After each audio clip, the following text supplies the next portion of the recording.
All right, I found the web page.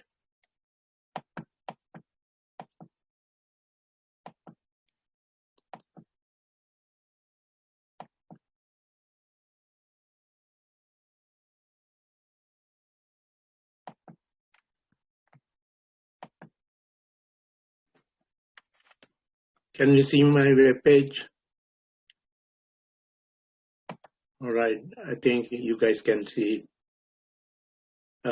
We done the chapter 1 and 2 and did the first test, and we are done with the module 1. So we go to module 2. So there are 3 chapters in the module 2. Chapter 3 on ionic compounds, chapter 4 on covalent compounds, and chapter 5 on chemical reactions. So we will be going over this material, and I'm going to go to chapter 3 slides directly and start working on it. All right. Then we have a test just like we did first test at the end of the period on October 14th. So let me go to the slides of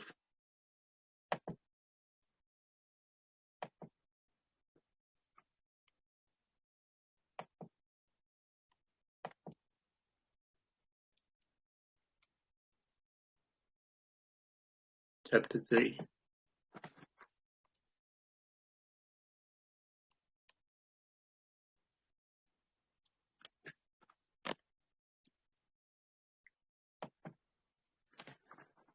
Okay, can you see my PowerPoint page on the screen?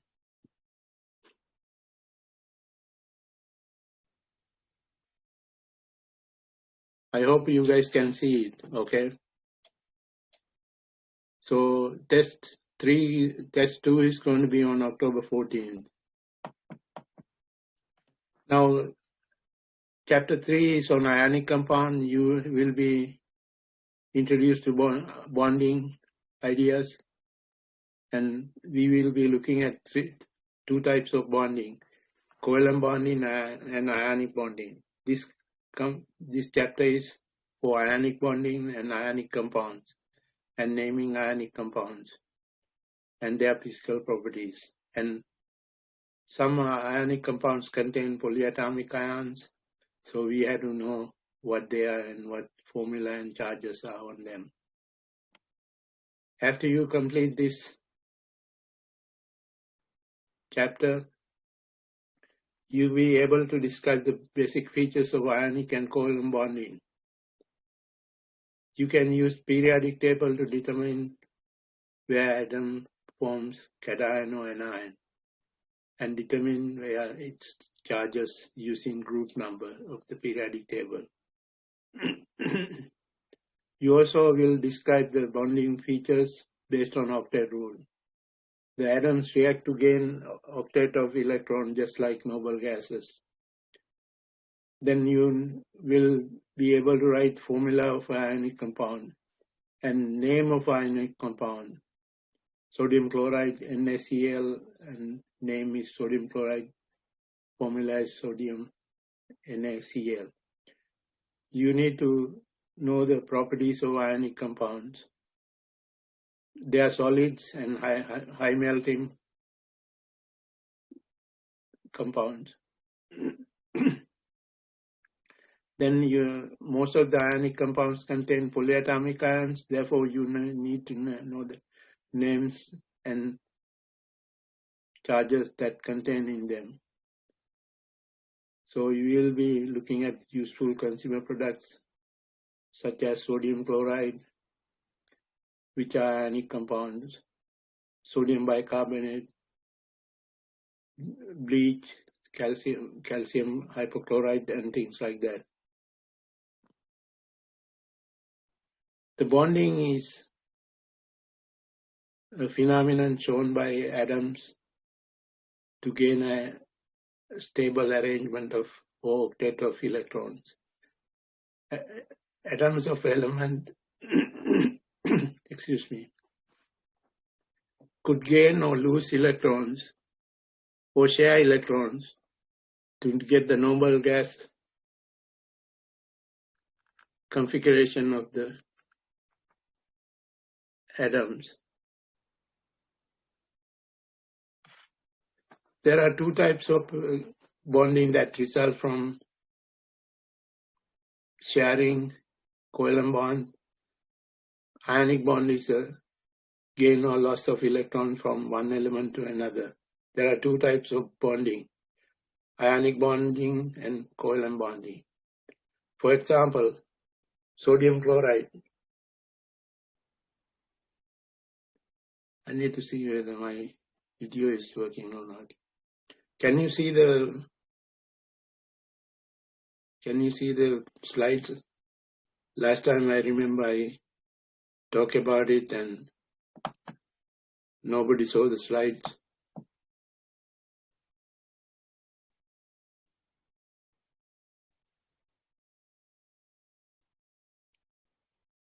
I can see them. Okay, I was not sure.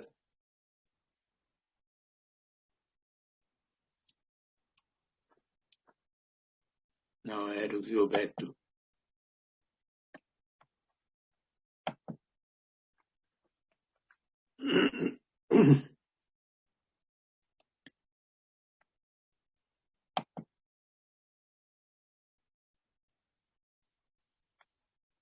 Okay, sodium chloride is an example of ionic compound where sodium loses the electron, one valence electron, and the chlorine gain one valence electron, and now both of them have octet of electron in the outer shell.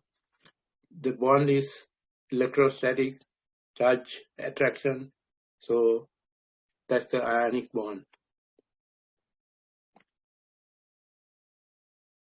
Normally, ionic bonds are formed from metals, which are on the left side of the periodic table, and non-metals on the right side of the periodic table.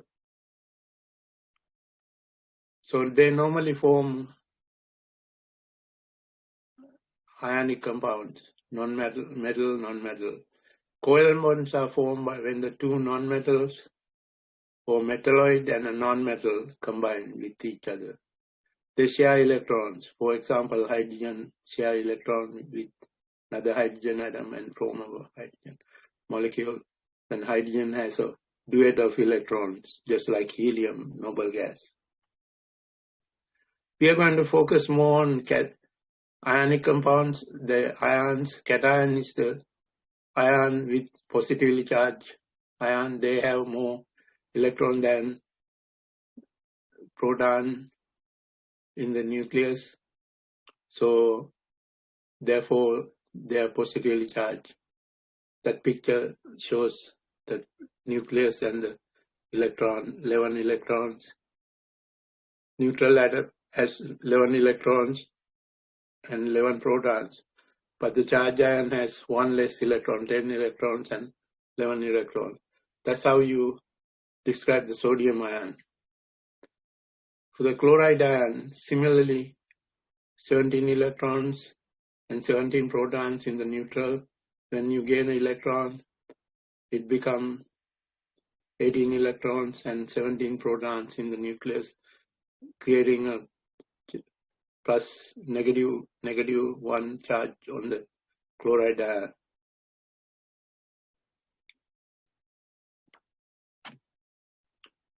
So normally in forming covalent compounds, you can see in the picture, chloride has 7 electrons, valence electrons, hydrogens are 1 valence electron, then they share with each other, then they fill octet for chlorine and duet for hydrogen.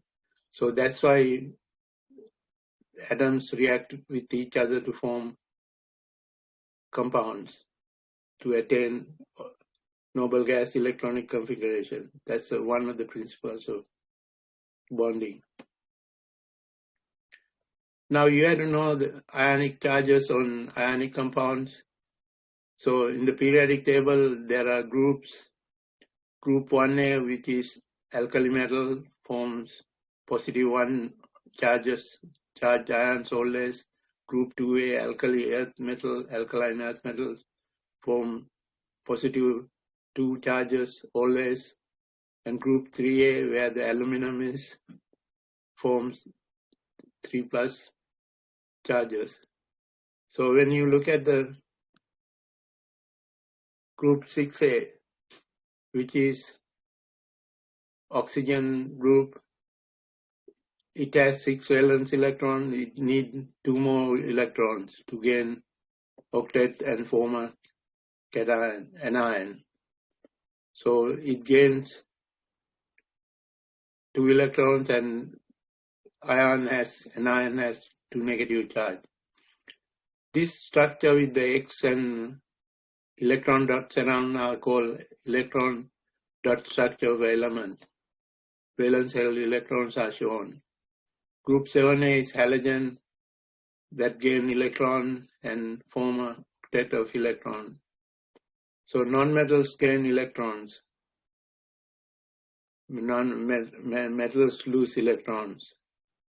When metals lose electrons, they are exposed to their second outermost shell is the next shell, which has 8 electrons. So therefore they are stable. When you look at the periodic table, you can guess the ionic charges.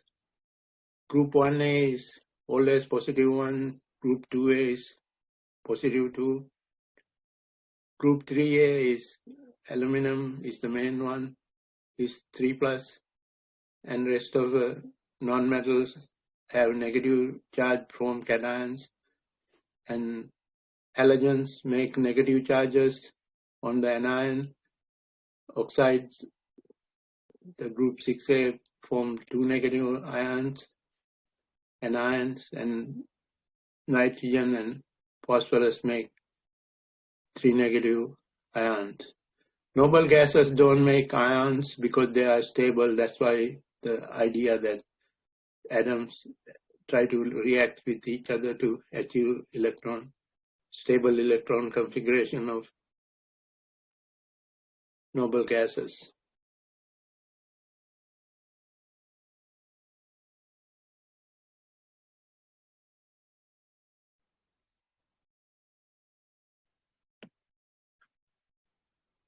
Okay.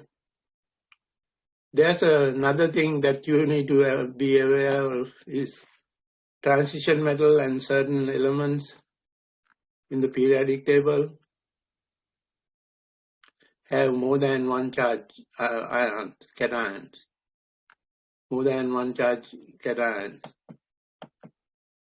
So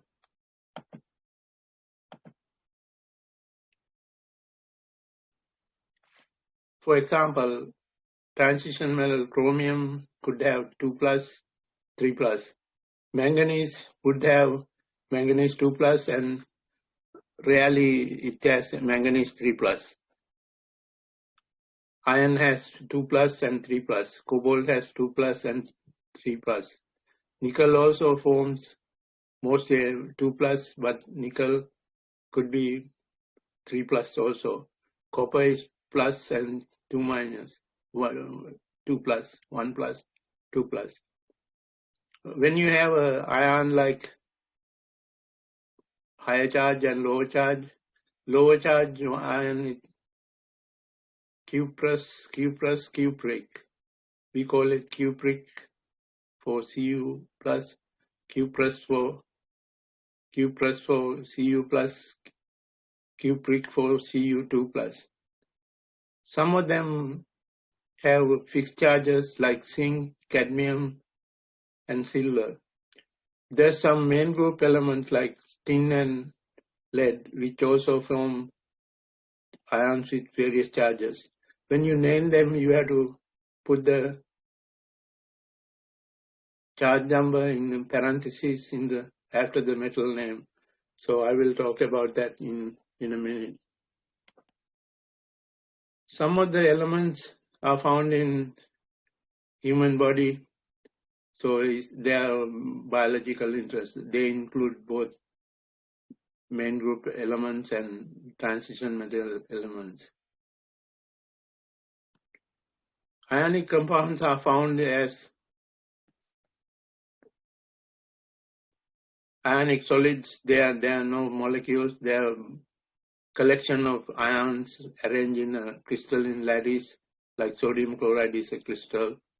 So they are different from molecular compounds which have individual molecules.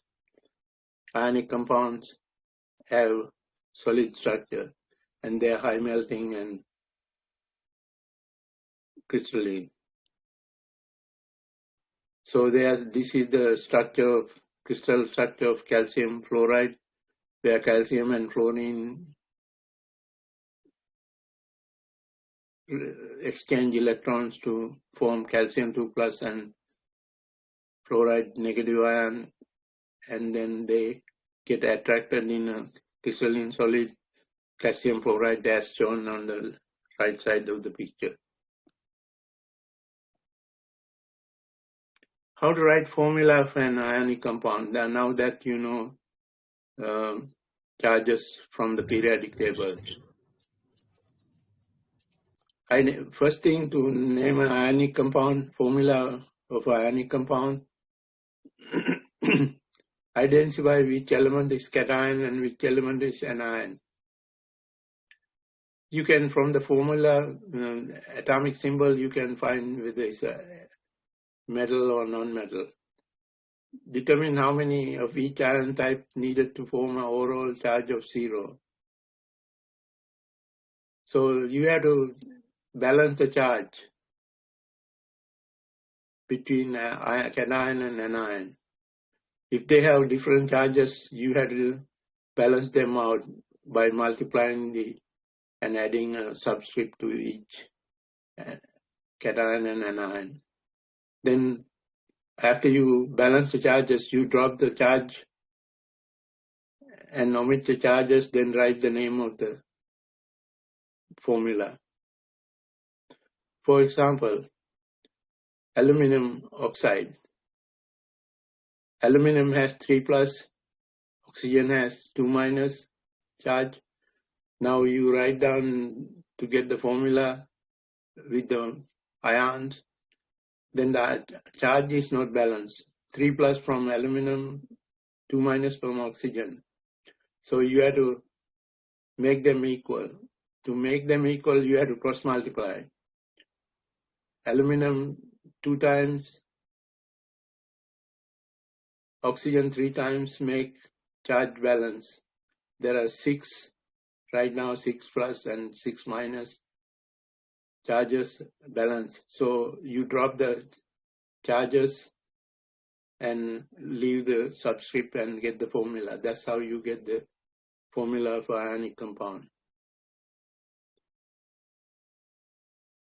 Now naming ionic compound, like first name always the metal element name.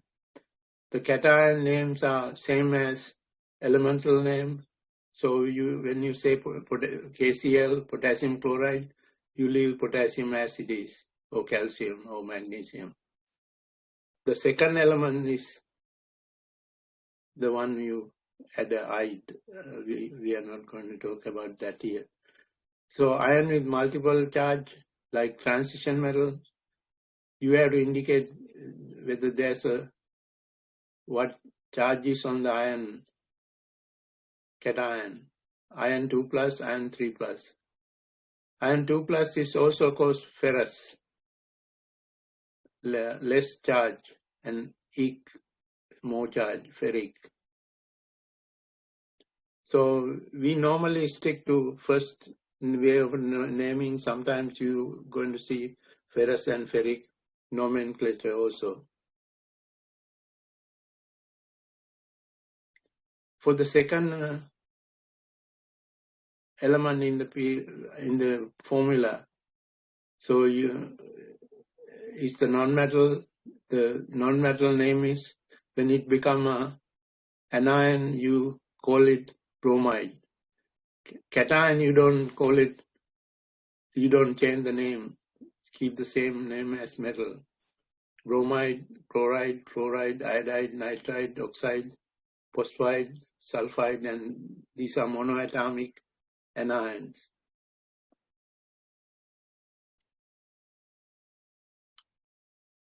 So name the cation and then anion, then anion. Do not specify how many ions of each type are needed to balance the charge. So if you use subscript, you don't say di or tri like in naming molecular compounds or covalent compounds. Sodium fluoride is sodium fluoride. Charge is balanced, so is NaF. Magnesium chloride is charge is not balanced. You have to multiply chloride by 2 because there need to be 2 chlorides to balance 2 plus on the magnesium. Then the magnesium chloride formula become MgCl2.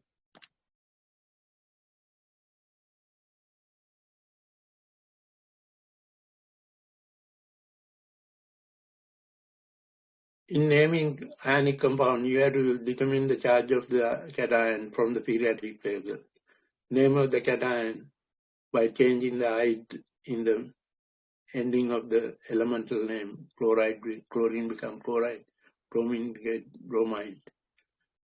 If the cation could be multiple charges, indicate the charge with Roman numerals after the name, or S eq, high charge or low charge or high charge.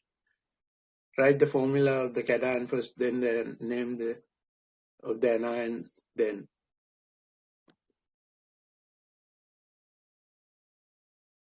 How to derive a formula from name of the ionic compound? Identify the cation.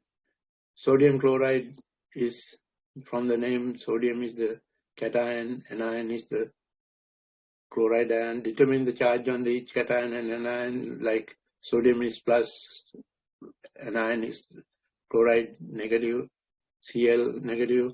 Balance charges are balanced, sodium plus, chloride minus. Write the formula of the cation first and the communicate charge balance. Subscript, if you use subscripts to charge balance, then you write it down. Physical properties of ionic compound are, they are crystalline solids with high melting and boiling points. They don't melt easily. Sodium chloride take about 700 Celsius degrees, whereas covalent compound water is boiling at 100 degrees or melt at 0 degrees Celsius. And solutions are conductive. The ions get dissolved in the water, then they form conducting solutions. Now, some of the ionic compounds have polyatomic ions. Polyatomic ions are ions with more than one atom, so more than two types of elements, atoms of two types of elements. For example, carbonate ion has carbon and oxygen atoms. It has 4 atoms, and the 2 minus charge, there's a polyatomic ion, polyatomic anion. There's one polyatomic cation, that's the ammonium ion. That's the only polyatomic cation we have. You have to know the names of carbonate ion and the formula of carbonate ion. CO3 2 minus. HCO3 minus is the hydrogen carbonate or bicarbonate. Acetate ion is CH3CO, CO2 negative. Now sometimes we write down C2H3 O2 negative. Cyanide is Cn minus, nitrate is NO3 minus, nitrite is NO2 minus, and nitrite has one less oxygen than nitrate, same charge. Hydroxide ion is OH minus, phosphate is PO4 3 negative, hydrogen phosphate is 2 negative, hydrogen dihydrogen phosphate is 1 negative. With the hydrogens, the charge gets reduced. Sulfate has SO4 2 minus, hydrogen sulfate has HSO4 minus, SO3 is 2 minus is sulfite, one less oxygen than sulfate. Then hydrogen sulfite is bisulfite is HSO3 negative.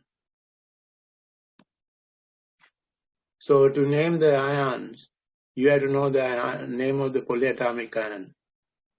Now, when you have sodium and nitrite, then the charge balance is already there. The formula becomes NaNO2. The name of the compound is sodium nitrite. Then the second one is barium and sulfate ion. Their charge is balanced. The formula is easy, same thing, barium sulfate.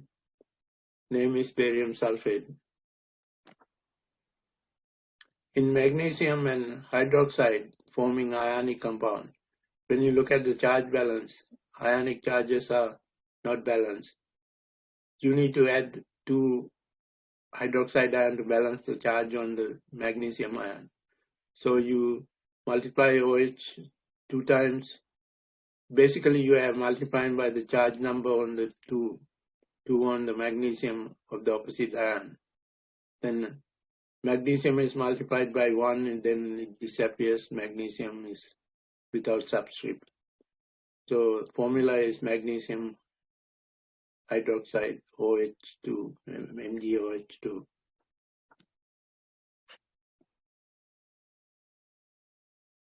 Same rule followed for naming standard ionic compound. Name the cation first, then the anion. Do not specify the charge on the ions. Do not specify how many ions or each type are needed to balance charge.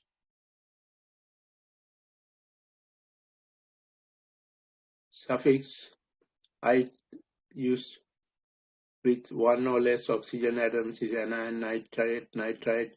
Suffix H used for oxygen atom in the anion. Sulfate, phosphate are the oxygen atoms. Bi prefix for the polyatomic ion to say how many hydrogen is part of the anion. Sodium bicarbonate or sodium hydrogen carbonate. Aluminum sulfate. You don't say how many atoms of aluminum are in the formula. In ionic compound, you don't do that. I have gone over the slides. Basically, you should be able to do this. Describe the features of ionic and covalent bonds.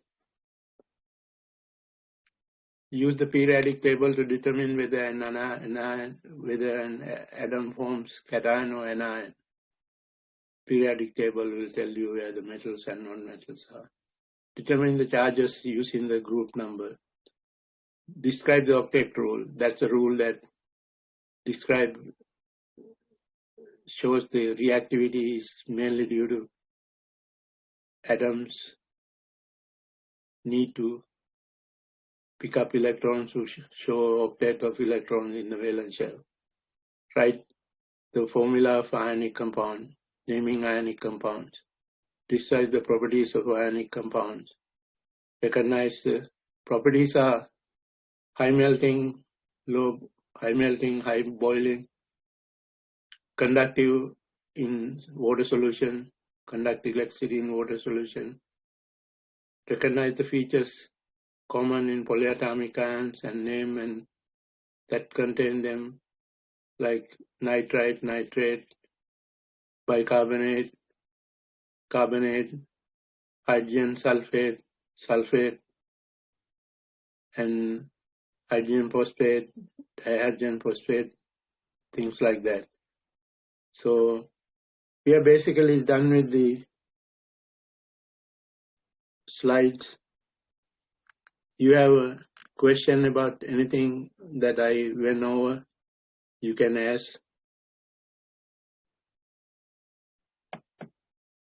I'm going to show you how to go to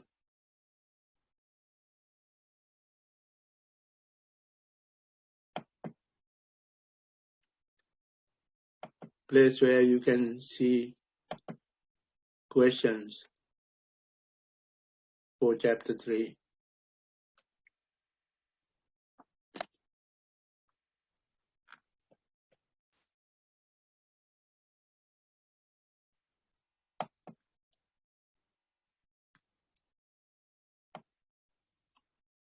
You go in the web page and you can chapter. That's after that. Sample questions.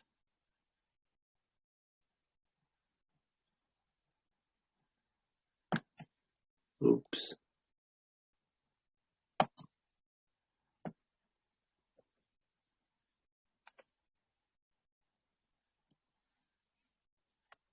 I lost my cursor.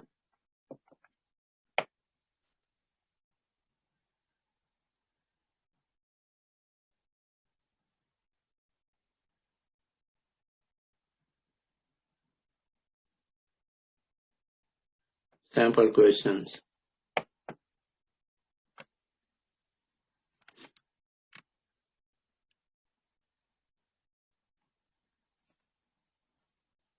The questions like this are in the sample test. You can see which is not an ionic compound. You have to find out in metal and polyatomic ion combinations, which is not is a C. Aluminum bromide is ionic compound, calcium nitrate, potassium chloride, which is not a covalent compound. Sodium nitrate is not a covalent compound. The bonding main groups elements to achieve gain or lose electrons to achieve noble gas electron configuration. Cations are negatively charged that have more electrons than protons. Cations. Anions are free. Anions have more. A is the right answer. Do you see that these are the questions that will be asked based on what we went over through the PowerPoint slide? All right. So I'm going to. Do you guys have any questions to ask? Now I will be willing to answer anything you have. All right. Now go through the chapter slides and MH Connect, LS and homework problems, and sample questions. Then you will understand how to answer the questions in the test. All right. So I'm going to stop the Zoom meeting for today. I will come back week from now and go chapter 2, chapter 4, and we'll be done with another class period, chapter 4, chapter 5.